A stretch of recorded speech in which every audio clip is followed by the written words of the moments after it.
1-1 or 2-0? Is the series going to be poised for tomorrow's game, or is it just going to get done today? Well, that's the question, isn't it? India and England playing the second of 3 T20 internationals of this series. This, of course, is happening at a ground that shall not be named. Yes. Yeah. Shall not be naming the ground all day today. I shall not be naming it. I will ask Zaheer Khan if he will be naming this ground.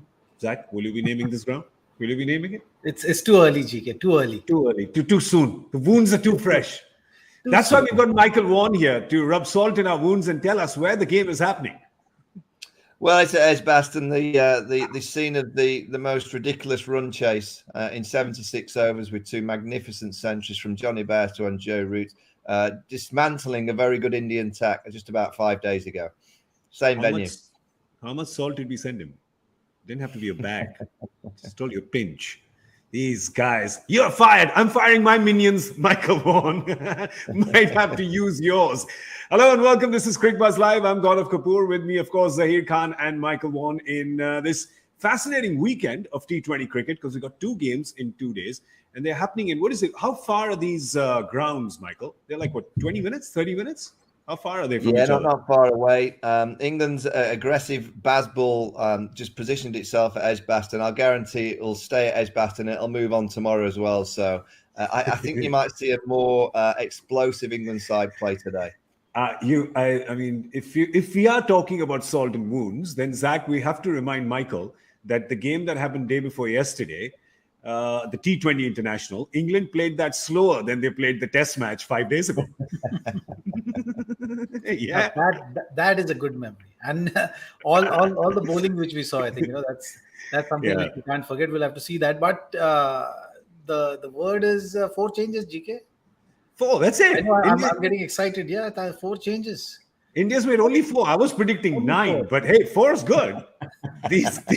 These days, 4 changes in the Indian team is kind of a conservative outlook, isn't it? But we know that England's made 2 as well. So we have, of course, the stalwarts returning. They had, the Indian team, of course, had rested some of the big guys after the Test match. They rested them for 1 T20. So they got 1 extra day, 2 extra days of rest, effectively. But you know how jammed the cricket calendar is if you value those 2 days of rest as well. But hey, India didn't need the big guns on day 1 because just how well they played the first game. And as Zaheer said, pretty much on the back of some amazing bowling by Bhuvi, Hardik Pandya, and the debutant Arshdeep Singh. But Arshdeep, not in the squad for the remaining 2 games. Let's have a look at the India team and see the 4 changes that have been made in the 11. We have Virat Kohli, who is returning.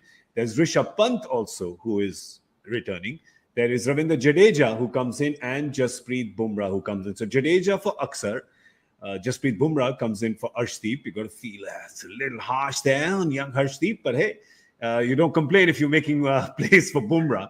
And then there's Rishabh Pant, who comes in for Deepak Hooda, who will feel a little hard done by because he played a brilliant knock at 3 the other day. And Virat Kohli, who is slated to come into open, coming in for Ishan Kishan. Where do we start, Zach? Where do we start unpacking all this baggage? I think the 6 bowling options are still there. The 7th one you can debate. And looking at the conditions, pretty much the 7th bowling option will not be a requirement as such for the game. So that's the basic thought process I felt. Other than that, if you see Virat's number is changed, so Virat is going to open the innings. Obviously, KL Rahul, if KL Rahul was part of this squad, then it would have been interesting to see how they would have gone about the changes. But right now, they are figuring out options. So that's how Virat gets his opportunity. And then rest of it, if you see, it's like to like replacements. Bumrah coming in for Arshdeep. That was a pre-planned decision. You knew that Bumrah needed some rest after the test, and also need some match practice to be ready for the World Cup. So that was a pre-planned thought process, I would say, and they're sticking to that.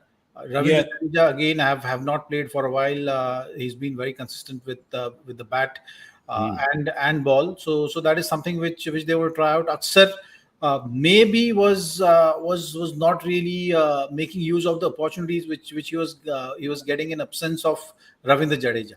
So I think that's something which you are able to see. Let's see how Ravindra Jadeja goes. But I think that slot is still up for debate. What kind of direction Indian team will be taking around that. Rishabh Pant, I felt, was a straightforward decision. Really? Huda goes You out. think, because the reason I'm saying that is, and why I think out of the four, the only one you can slightly kind of debate is Rishabh Pant, because as far as T20 cricket is concerned, and you're seeing over the last couple of years, not just with India but in the IPL as well, you haven't had a man of the match performance from him, for example, in almost 3 or 4 years. And he's coming in place of Deepak Huda, who obviously has done well in the limited opportunities he's got. Michael, I'll bring you in on this because, you talk about sometimes, name versus game, right? It's like somebody who's in form, and then you have a guy like Rishabh Pant who actually, in test matches, he's poised to be somebody who'll do very special things, and there's really no debate, no question there.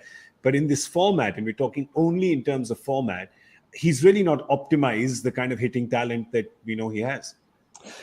Yeah, but I look at this team that India have put out today. I think it's the best team. Virat Kohli is a world-class performer. He's under a bit of pressure, but at the top of the order, it gives him the best chance to go and get the big score. He's just got to be more aggressive. In Rishabh, a left-hander, I think it's important that you have left and right in combination. So you've got Rishabh, you've got Jadeja in that middle order. I think that's important.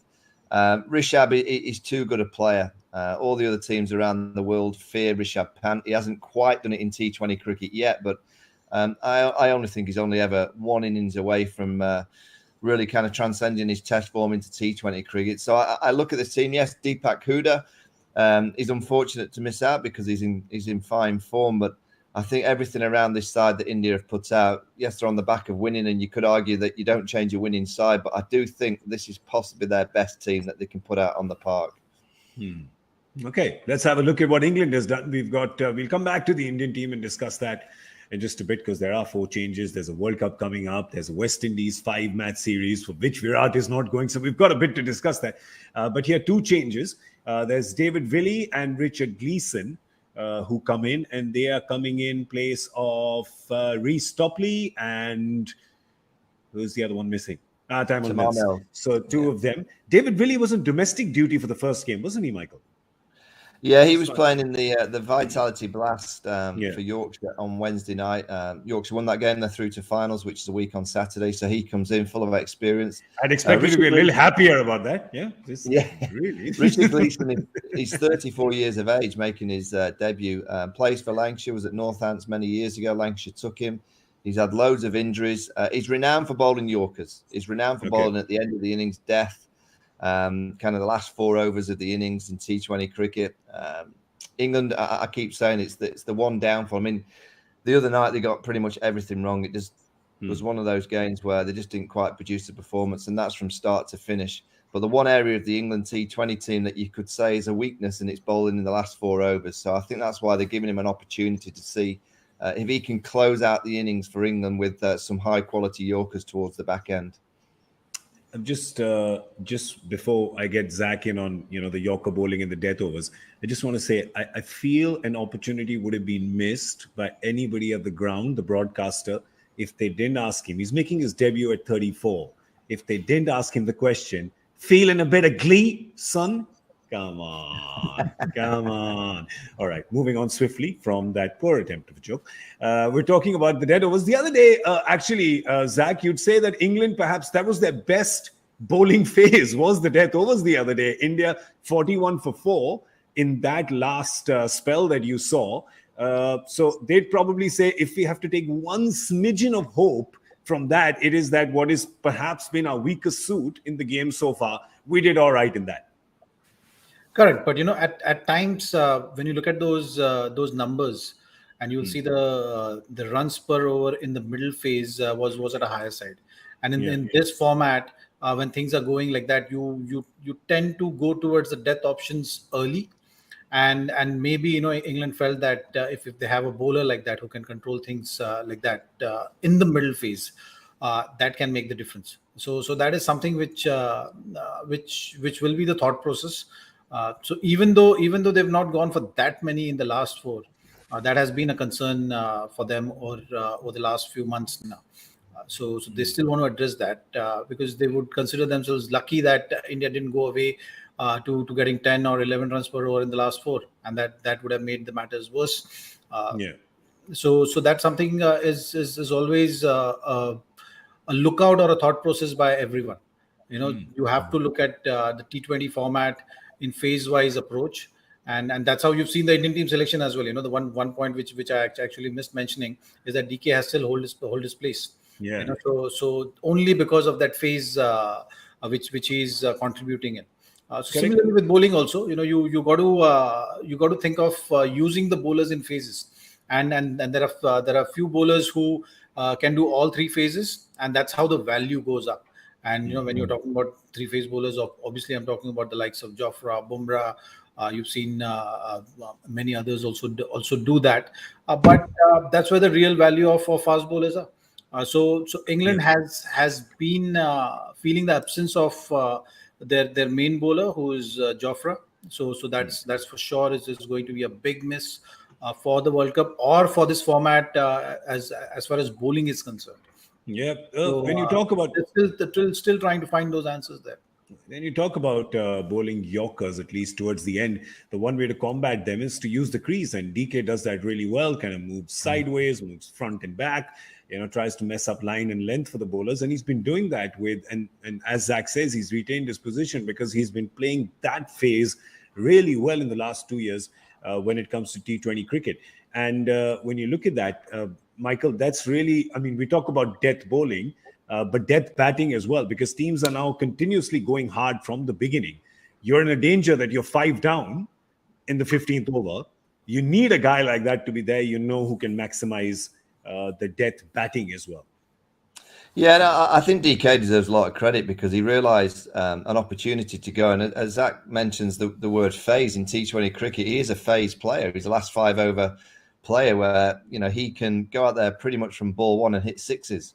And he's trained himself to do that. He's trained his mind. He's trained his game. I think more players around the world should follow the leaf of DK, because if you can be a specialist player, ideally you want to be a player that can play in all phases of the game. But those last 5 overs, both as a bowler and a bat, if you can be experts in that position, you're worth a huge amount of money to every single side. So DK is almost sent a message to everyone around the world, is that you can go and train yourself. At his age as well, coming towards the back end of his career, he went away and worked out all his scoring options. I'm sure he studies the bowlers that he's going to face in terms of where they bowl. He'll know all the percentages of where they bowl their balls more often, and he'll be trying to work out what kind of strokes he can play to that specific ball. And then he can have a get out kind of shot if it's not that ball that he's expecting. He can hit the ball 360 degrees. He clears the rope. He's been a revelation in the last year or so of T20 batting. I do think other players around the world will start to follow suit. You find it's almost like business, right? You find a little market gap, you find this little niche that has to be filled, and then you just skill yourself to do that. And he's answered that question. We've also, I think, answered the question that we had on Ask Cricbuzz Live. We'll just pull that on the screen because, as you know, in this show, we kind of see the future. Sometimes we just answer the question before it's even asked. Given that there are other keepers in the 11, Karthik is currently playing as a specialist death hitter.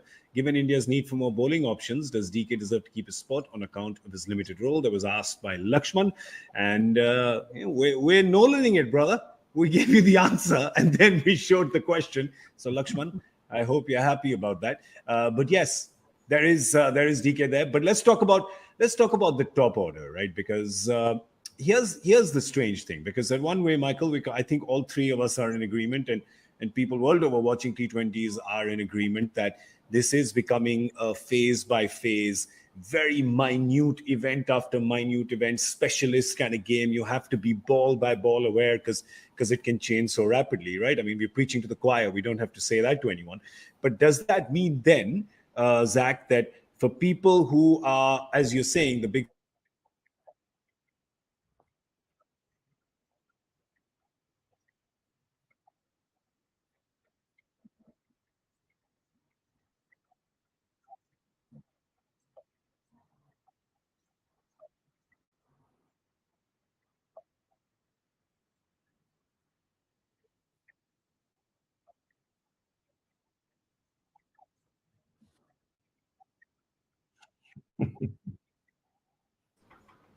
I think it's around the team management, how they're looking at it in conjunction with the captain, the coaches, and the leaders of the team. Yeah. So the think tank's contribution is very important. Typically, how you approach this situation is just pull out the FTP, see which are the tournaments which are important, see how you're going to manage yourself, look at routines of the players, look at take the feedback of the medical team. That is also a very vital part. The strength and conditioning coaches. So you get all of it put together, and then you figure out which are the important phases, which an individual wants to give priority to, and the team wants to give priority to. So it's a combination of all discussions, the conversations around this, which gets you to this level. Now, in the process, there are some uncertainties as well, because when you're not playing, you're actually giving opportunity to some other guy to go out there and play, which we've seen with Ishan Kishan also right now getting those runs, with Huda getting those runs, and then either you look at it saying, okay, we have a great bench strength, and the decision was made prior to what has happened, which we've seen in Ashdeep's case in this series itself. Where you decided that he's just going to be part of the first game. That's why probably he got that opportunity as well, because the team management knew that, okay, after first game, he's going to go back. He's been traveling with the team. Let's just get him in. Let's just expose him to the pressures of international cricket. So these are the general ideologies which I'm talking about. I'm sure the discussions will be happening around that, and you just go ahead with that. Now, how it's going to pan out and what is going to change, we'll have to wait and see. But on the whole, you got to be transparent in your communication with the individual, so that he knows what is expected of him and how you can bring the best out of him. That is the most important thing from the team management's perspective.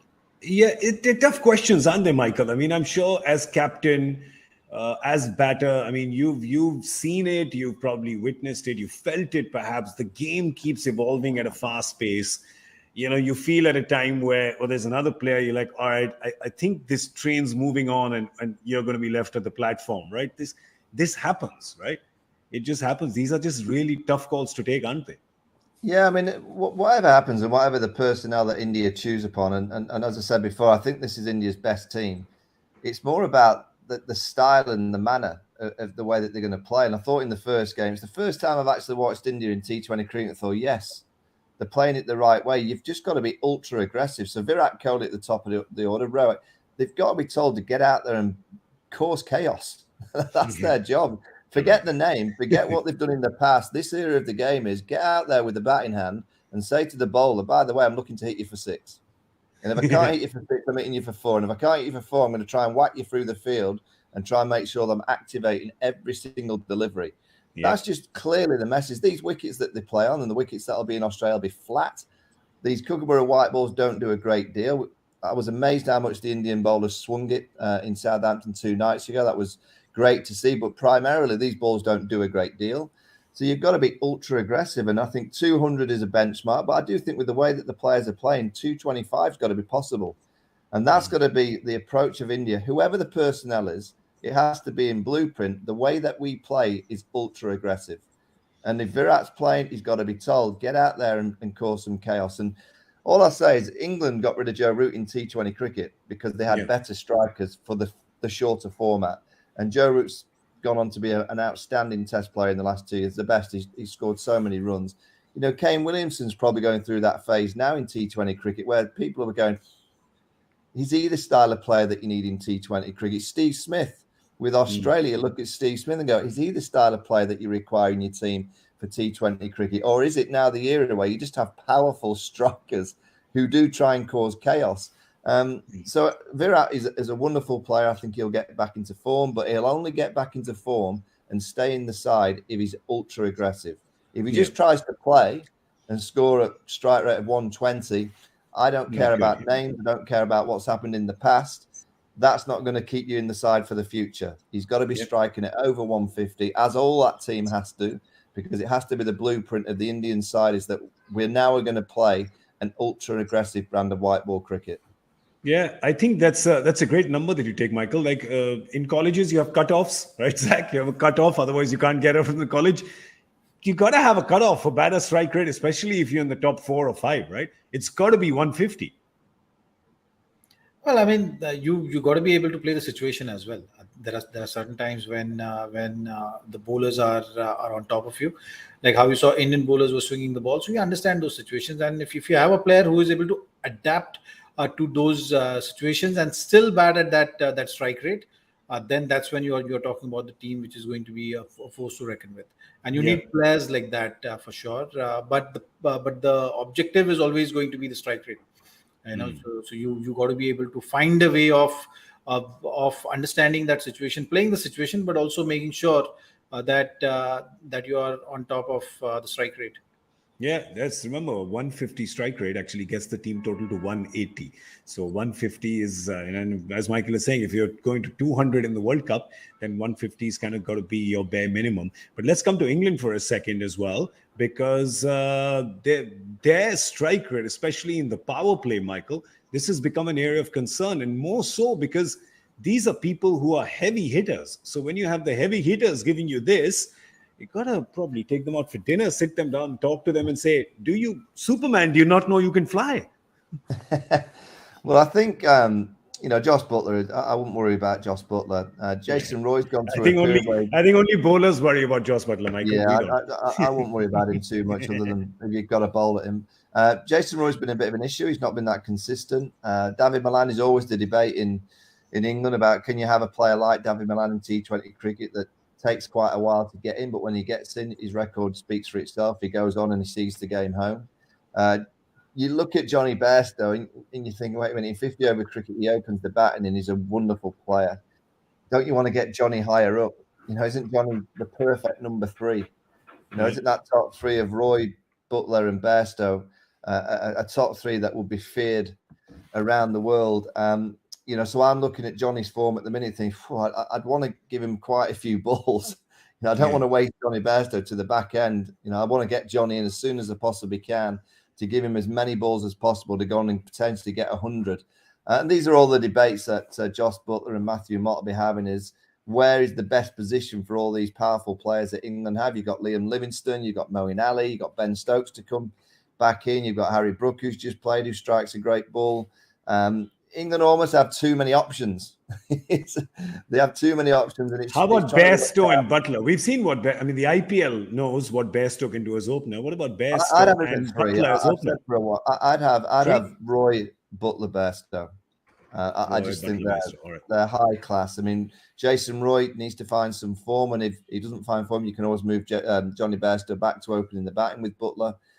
They've got loads of options, but I always say in T20 cricket, when I've got players in fine form and you've got Bairstow in such good form, I'd want to give him as many balls as possible. Yeah. Well, so there you go. That's the India changes. There's the England changes. And for India, of course, as many T20s that we do, and right here on Cricbuzz Live, I know the discussion will be about the World Cup, and because it's here, it's now. I mean, you can see it. I mean, there it is. It's out my window. I can see it. So, yeah, obviously, we're going to be discussing that and India's problem of plenty and getting the 11 right. And Zaheer will know because, last couple of years, he's been managing a squad of 25, 26 players. And from that, getting down to 11 sometimes can be really complicated. Here, India has in excess of 35, 40 players. So choosing the 11 from there, oh, man, you don't want to be a selector or a coach. Too many options, Jigger. Too many options. Too many, right? Yeah, just too many. It's a problem of plenty. Well, England, India, they both are in the same boat. When you're looking at picking up squad of 15, so that's when it becomes very important that you decide what brand of cricket, what Michael is constantly giving emphasis on. I think it's very important that you decide, okay, this is what we want, and then you try and go find the options or the names who are able to do that. Because when you have too many options, you can really push that bar higher and higher. Yeah. And I think both the teams are in that position, especially when it comes to batting and the kind of power which you've seen, and the names are there to play around with. I think they will be able to achieve it. It's just about thinking to achieve that, and you will see some scores which you've not seen earlier in T20 format. Yeah, I feel that'll happen. Though you could be surprised because I remember in the 2019 World Cup in England, before that, we were leading up to saying, oh, we might just see 500 this time. And suddenly, batting wasn't that easy. So you never know, right? You never know what happens. But T20 cricket is moving in the foreseeable future into that kind of direction. Ultra aggressive, 200. Can India do that? Well, last game, India won the toss and chose to bat. This time, Joss Buttler won the toss and chose to bowl. So I'm wondering why they go out at all. They just waste time. They should just decide this in the dressing room. But it's quite interesting, Michael, that England has decided to chase. So can sometimes this be the thing? I mean, as a captain, you just tell your team sometimes it's better to get nothing right on a day than get a few things right, because you just go look at your team and go, forget about Thursday, because it's not like we didn't check in. We just reached the wrong hotel. Yeah. I mean, I think Butler will probably think that in a day game, the ball won't swing around as much as we saw in Southampton. So I don't think he'll be too concerned that Bhubaneswar will be swinging it as much as we saw 2 nights ago. But it's always a risk. I mean, when you've just been hammered chasing and then you decide to chase again, it always kind of bamboozles me in terms of thought process, but it's the modern game. They do seem to like to chase. I don't think I'd be concerned if I was India today, getting runs on the board. And, I think the pitch will be fine. I think the outfield will be fast. So you'd think 180, 200 will be on the cards once again. And it'll take some chasing. With that Indian bowling lineup, I think it'll take some chasing. I've got some news for the two of you. We strike the entire part of the conversation where we said that Virat will be opening and he'll be playing out of position. He won't be. He'll be playing in his position because we've got ultra-aggressive Rishabh Pant opening. And I personally really like that move because he's been trying to hit the ball so hard during the IPL. You felt like he was trying to hit it out of town. Now, with just 2 fielders out, this situation, Zach, is just so beautifully ripe for the plucking for him. Interesting, and I'm very curious now to see how he goes on about opening the innings. He'll be very thrilled. He's been wanting to do that for a while. I think did it for one game, right? He did it for one game. Who was that? West Indies earlier this year. Correct. Yeah. So basically, the position he wants to thrive on is that 1, 2, 3. And if you look at this format, playing the maximum number of deliveries in this format can happen only if you are in those 1, 2, 3 positions. So I think that's something which he has been thinking of. That gives you also time to build your innings. If you want to be in that kind of a zone, or if you're in really good form, you can actually take your time as well if need be. So it'll be interesting to see how he approaches this position, and if it comes good, then I think it's going to be it's going to be a very difficult phase for the bowlers also, because they'll have to plan something which is always difficult if someone of this nature is coming at you. So it'll be interesting to see. Interesting move for sure. I think it's a very positive move from the Indian team. Very surprising one for sure. See how the England bowlers are prepared for something like this. I like it. I tell you what, I like it. Yeah, we've got 3 thumbs up for it. It's like India's got, what is that? One of those talent shows, right? All 3 go golden ticket. I'm actually going to give it the golden buzzer. The golden buzzer, excellent. The golden buzzer means that he goes straight into opening the bat in the World Cup in a few months' time. So I'm giving it the golden buzzer. Nice, I like it. Haven't even seen him play a ball up front, but I love it. See, this is the kind of confidence we have in a guy like Rishabh Pant, and the fact that the move here. I've always told you in Cricbuzz Live, we judge it by the thought, not by the result, and we like the thought. The thought behind it, the philosophy behind it is positive, and we like it. We normally are not fans of the thought that Joy Bhattacharya puts into the joy factor question, because we feel he puts just too much thought into it. Just bring it down a bit, brother. Let's see what he's done today. Let's bring the question on screen. Michael's already scratching his head. Which cricketer made his first-class debut for his state team more than 6 months after his IPL debut, where he was the second highest wicket taker for his franchise that season? 1 second. He's put no thought into this. This is really easy. I know this. I think I do. Yeah, I think so. One of the big guys, I think. All right. Hashtag Cricbuzz Live. Tweet in your answers. We really want to know. I'm so curious to know if I have it correct. Tell me my year, guys. Tell me in my ear. Is that correct? You don't know what I'm thinking, though. Oh, okay. All right. So, quick Right score or left guesses arm? before. Sorry, right arm or left Right or arm? left arm? I'm thinking right arm. Ooh. No? Too excited I was. Then maybe I'm wrong. No, I think you're right. I think it's left arm. Is it you? No, it's not. Well, all right. Score guesses real quick. Edgbaston, India batting first. Rishabh Pant opening with Rohit. Get your guesses in, gentlemen. Get your guesses in. Who's going first? 192. 192. That was my number last time and I got it right. Okay, great. Good call. Good call. You've done what Joss Butler did not do. Zach, you? 198 again. See, both of them are doing that. Joss Butler should have done the same. Won the toss and said, Rohit, I'll do what you do in the first game. Just like Zach and Michael have taken my 190 number from last time. I'll tell you what, I'll jump up. I'll go into the 200s. No. Don't get excited. I'll come down. I'll go to 183. Magic India number 183. That's where I'm going. All right, those are our guesses. This was Cricbuzz Live. We're going to see you at the end of the 10th over on Cricbuzz Combox, see how the India innings is going. A big thank you to Zaheer Khan and Michael Vaughan. I'm Gaurav Kapur. We'll see you in a bit here all evening with you on Cricbuzz. Thanks for watching.